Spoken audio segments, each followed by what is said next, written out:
जन्नत में जाने वालों की बीवियां कौन होंगी, जन्नत में मौजूद बीवियों की खासियत क्या होगी और क्या हर नेक अमल फ़ायदेमंद होगा। आइए जानते हैं इन सवालों के जवाबात के बारे में हमारे आज के इस एपिसोड में। बिस्मिल्लाहिर्रहमानिर्रहीम। मोहतरम नाज़रीन, सलामुन अलैकुम। सबील कुरान के इस तफसीरी प्रोग्राम में फिर एक बार आपको खुशामदीद कहते हैं। आज आपके सामने सूरह बकरा की आयत नंबर 25 की तफसीर लेकर हाजिर हुए हैं। तो आइए सबसे पहले इस सूरह की आयत नंबर 25 की तिलावत को उसके तर्जुमे के साथ सुनते हैं। किताब अंज़लनाहु इलैका मुबारकुन लियद्दब्बरू आयातिही वलियतज़क्कर उलुल अल्बाब। बिस्मिल्लाहिर रहमानिर रहीम। वबश्शिरिल लज़ीना आमनू वअमिलुस्सालिहाति अन्न लहुम जन्नातिन तजरी मिन तहतिहल अन्हार कुल्लमा रुज़िक़ू मिन्हा मिन समरतिर रिज़्क़न क़ालू हाज़ा अल्लज़ी रुज़िक़ना मिन क़ब्लु वअतू बिही मुतशाबिहा वलहुम फ़ीहा अज़वाजुम मुतह्हरतुन वहुम फ़ीहा ख़ालिदून। ऐ पैगंबर, जो लोग ईमान ले आए और नेक अमल बजा लाए हैं, उन्हें खुशखबरी दे दें कि उनके लिए बागात हैं जिनके नीचे नहरें जारी हैं।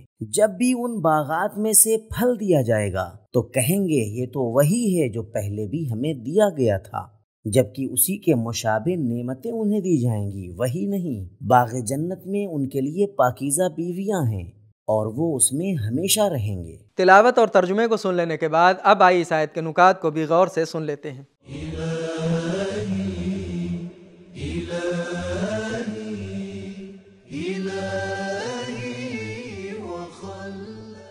शायद मुतशाबिहन से मुराद ये है कि वो बहिश्त में पहली नज़र में फलों को दुनियावी फलों की तरह देखेंगे और कहेंगे उसी की तरह है जैसा हमने दुनिया में खाया था, लेकिन खाने के बाद जानेंगे कि उनका जायका और मज़ा बिल्कुल नया है। शायद इससे मुराद हो कि जो फल उन्हें दिए जाएंगे सब अच्छाई, ज़ेबाई और खुशबू के लिहाज में एक से बढ़कर एक होंगे और दुनिया के फलों की तरह दर्जा 1, दर्जा 2 और दर्जा 3 की तरह न होंगे।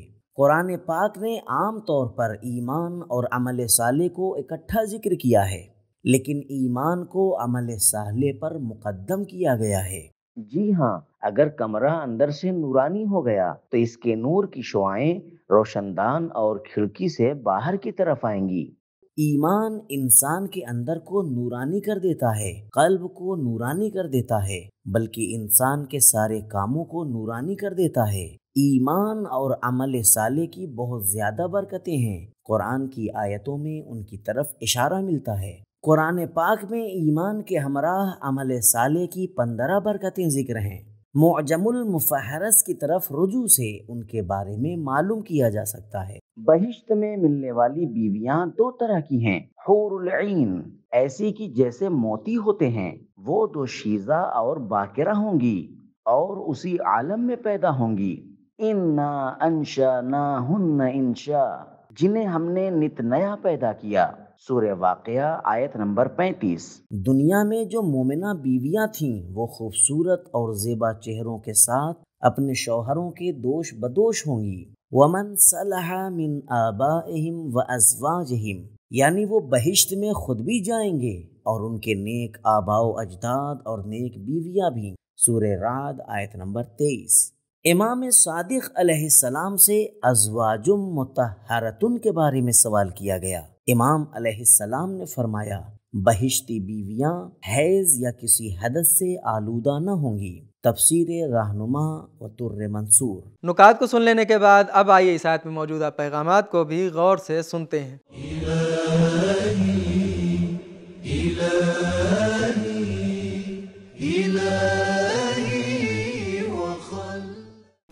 पैगाम नंबर 1, असल तरबियत में से एक ये भी है कि जहाँ डराने से काम लिया जाए तो उसके साथ साथ खुशखबरी का जिक्र भी किया जाए, जैसा कि इससे पहले की आयत में डराया गया اور زیر نظر آیت میں خوشخبری دی گئی ہے، فاتقوا النار وبشر الذین آمنوا۔ نمبر 2، قلبی ایمان کے ساتھ عمل صالح کا ہونا بھی ضروری ہے۔ نمبر 3، تمام نیک اور صالح اعمال باہم مل کر ہی کام بناتے ہیں، نہ کہ ایک آدھ نے کی۔ عمل الصالحات، الصالحات جمع ہے اور اس پر الف لام بھی ہے، اس کا معنی سب اچھے کام ہیں۔ نمبر 4، جو بھی نیک اعمال انجام دیے جائیں اس صورت میں اہمیت رکھتے ہیں جب وہ ایمان کی بنیاد پر ہوں، وہ ذاتی پسند اور معاشرتی بندھنوں کے تحت انجام نہ دیے گئے ہوں۔ پہلے آمنو پھر عمل الصالحات۔ نمبر 5، مومنین حلال و حرام کی تمیز کو پیش نظر رکھتے ہوئے دنیا میں جن محرومیوں کا شکار ہو جاتے ہیں آخرت میں ان کی تلافی کی جائے گی۔ نمبر 6، ہم دنیا میں یا تو نعمتوں تک پہنچنے کی فکر میں رہتے ہیں یا ان کی جدائی کے غم میں ہوتے ہیں، مگر آخرت میں اس قسم کی کوئی بات نہیں ہوگی، ہم فیہا خالدون۔ نمبر 7، نعمتوں کے بارے میں پہلے سے علم و آشنائی ہونا نعمتوں کے ملنے والی کامیابیوں کی لذت کو دو چندان کر دیتا ہے۔ جنہیں ہم پہلے سے جانتے ہیں، ریڈیو اور ٹیلی ویژن سے ان کی باتیں ہم بہت شوق اور ولولے سے سنتے ہیں، یا اس جگہ کی تصویریں جسے ہم پہلے سے جانتے ہیں، جہاں ہم پہلے سے جا چکے ہیں، بہت شوق سے دیکھتے ہیں۔ نمبر 8، بہشت میں ملنے والی بیویاں بھی پاک و پاکیزہ ہوں گی۔ تو ناظرین کرام، ہم نے یہ جانا کہ جنت میں ملنے والی بیویاں دو طرح کی ہوں گی، ایک تو حوریں اور دوسرے دنیا کی وہ بیویاں جو دنیا میں مومنہ تھیں اور آخرت میں انہیں بہت خوبصورت بنا دیا جائے گا۔ امام جعفر صادق علیہ السلام ارشاد فرماتے ہیں کہ جنت میں موجود بیویاں حیض اور ہر طرح کی حدث سے پاک ہوں گی۔ ہر نیک عمل فائدہ مند نہیں ہوگا، بلکہ وہی نیک عمل فائدہ مند ہوگا جو ایمان کی بنیاد پر انجام دیا جائے۔ یہ تھے ہمارے سوالوں کے جوابات۔ ملتے ہیں اگلے ایپیسوڈ میں، تب تک کے لیے خدا حافظ۔ سبیل قرآن، قرآنی سماج کی پہچان۔